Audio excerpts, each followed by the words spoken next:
नमस्कार। आज का वीडियो इंजन मिसफायर के ऊपर है। वैसे मिसफायर के ऊपर आप मेरा या किसी और का भी बहुत सारा वीडियो तो देखे होंगे, बट आज का जो वीडियो है ये थोड़ा सा डिफरेंट कुछ मिला है और इसीलिए मैं आपके साथ ये शेयर कर रहा हूँ। होता क्या है, मैक्सिमम टाइम जब भी हम लोगों के पास इंजन मिसफायर का इशू आता है तो इग्निशन सिस्टम पे फोकस ज़्यादा करते हैं। इग्निशन सिस्टम मतलब स्पार्क प्लग या इग्निशन कॉयल। बट होता क्या है कि कई बार ऐसा होता है कि इग्निशन सिस्टम से ही प्रॉब्लम होके प्रॉब्लम सॉल्व कर देते हैं हम लोग। एक आध केस ऐसा आता है जिसके कारण हम लोगों को मतलब थोड़ा परेशान होना पड़ता है सबको।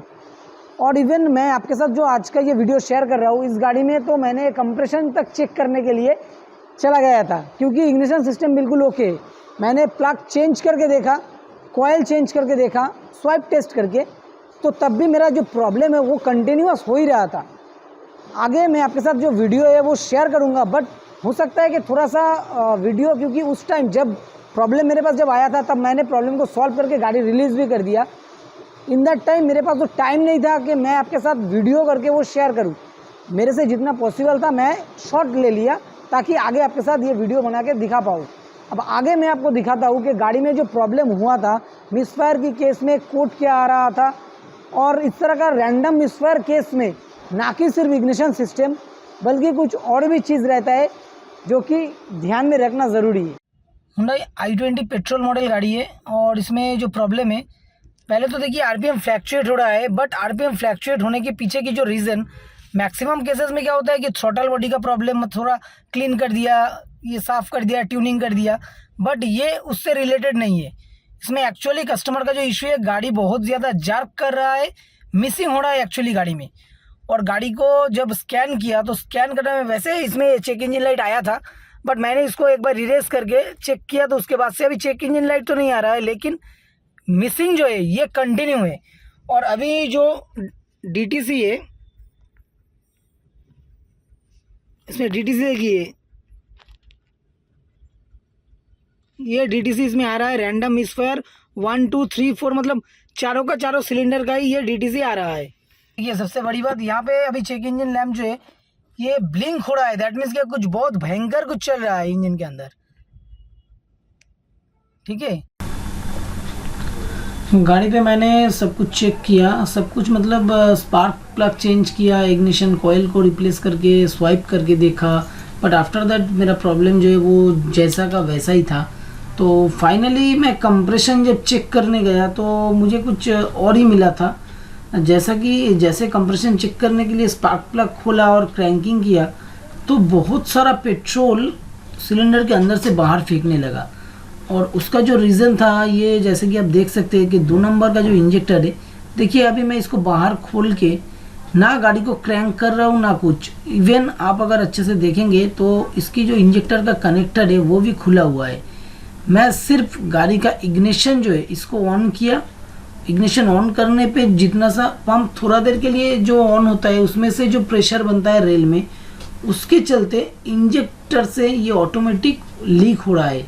मतलब थोड़ा सा प्रेशर होने पे ही ये इंजेक्टर लीक हो रहा है।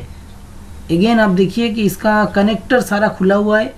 मैं सिर्फ इग्निशन जो है इसको ऑन ऑफ किया। इग्निशन ऑन ऑफ करने से 2 नंबर इंजेक्टर जो है ये बहुत ज़्यादा है, यहाँ से फ्यूल इंजेक्टर से फ्यूल लीक कर रहा है। और ना कि सिर्फ 2 नंबर, इवन 4 नंबर से भी इसका लीकेज है, जो कि 4 नंबर का लीकेज थोड़ा सा कम है, बट 2 नंबर में ये जैसा कि आप देख सकते हैं बहुत ही ज़्यादा ये लीक हो रहा है।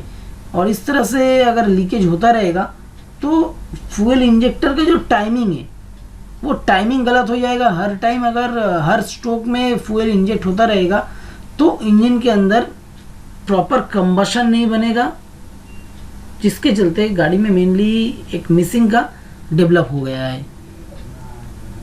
अब दोस्तों जैसे कि आपने देखा कि इंजेक्टर एक तो बहुत ज़्यादा लीक हो ही रहा है, इवन उसका कनेक्टर खुला हुआ है तब भी लीक हो रहा है, और एक जो है वो बहुत माइनरली बट लीकेज होता है। अब इंजेक्टर लीकेज भी 2 तरह से होता है। एक तो इंजेक्टर डायरेक्ट हो जाता है, इसलिए हमेशा उसको ग्राउंड देता रहता है, बट इस गाड़ी में क्या हुआ, कनेक्टर खुला हुआ है, आफ्टर दैट इंजेक्टर फिर भी इंजेक्ट कर ही रहा है। तो ये 2 किस्म का लीकेज होता है इंजेक्टर से। अब अगर ये कंटिन्यू होता रहे, एज ए कस्टमर अगर आप इसको ध्यान नहीं दिए तो पहले तो देखिए जब भी गाड़ी में इंजन चेक लैम्प ब्लिंक होता है ब्लिंक कर रहा है, इस सिचुएशन में अगर आपको दिखे तो उसको कभी भी इग्नोर नहीं करना है। आपको इमीडिएट वर्कशॉप या फिर आपका जहाँ पे अच्छा लगता है वहाँ पे लेके जाके उसको पहले फिक्स कराइए, प्रॉपर उसको ट्रीटमेंट दीजिए। नहीं तो अगर सपोज़ आपने ये किया नहीं, इग्नोर कर दिया, चलो चेक इंजन ब्लिंक कर रहा है करने दो, जल रहा है जलने दो, तो आगे जाके ये जो बैक लीक बैक लीक तो नहीं है, इंजेक्टर का जो लीकेज है ये अगर कंटिन्यू होता रहेगा तो बहुत ही चांसेस है कि कनेक्टिंग रॉड जो है हाइड्रोलॉक जिसे कहते हैं वो इंजन हाइड्रोलॉक हो गए, कनेक्टिंग रॉड बेंड हो जाए, या फिर जो पिस्टन का रिंग है रिंग बैठ जाए, इंजन का कंप्रेशन वीक हो जाए। इंजन का परफॉर्मेंस तो गिरेगा, वो अलग बात है, लेकिन आपका जो खर्चा है वो आगे जाके आप चाहे इंजेक्टर चेंज भी करेंगे तब भी सॉल्व नहीं होगा। तब आपको पूरा इंजन, क्योंकि हाइड्रोलॉक को तो आपको पता ही होगा, जैसा पानी जाने से इंजन हाइड्रोलॉक होता है वैसा ही इस तरह से पेट्रोल जाके भी सिलेंडर के अंदर हाइड्रोलॉक बन सकता है, क्योंकि हाइड्रोलिक आइटम कंटिन्यूअस अगर फ्लो करता रहेगा पिस्टन के ऊपर एक ऐसा इतना सा लेयर बना देगा। अब उस कंडीशन में आपको पता नहीं है, आप आगे क्रैंक मारेंगे, पिस्टन की मूवमेंट जैसे ही मूवमेंट तो पिस्टन की मूवमेंट जैसे ही ऊपर की तरफ जाएगा कंप्रेशन स्ट्रोक में, तो इन दैट टाइम वो पिस्टन कनेक्टिंग रॉड जो है वो बेंड होने की एक चांसेस है। बस दोस्तों इस वीडियो में इतना ही। उम्मीद करते हैं कि आपको मेरा ये जो वीडियो है ये समझ में आया है। बहुत ही रेयर केस में मिलता है, सच कहूँ तो आज तक मैंने इतना दिन का एक्सपीरियंस में ये फर्स्ट टाइम मुझे मिला है कि इंजेक्टर इस तरह से लीक हो गया। बाकी अगर वीडियो अच्छा लगे तो प्लीज़ एक लाइक और शेयर कर दीजिए। मिलते हैं नेक्स्ट वीडियो में। Thank you.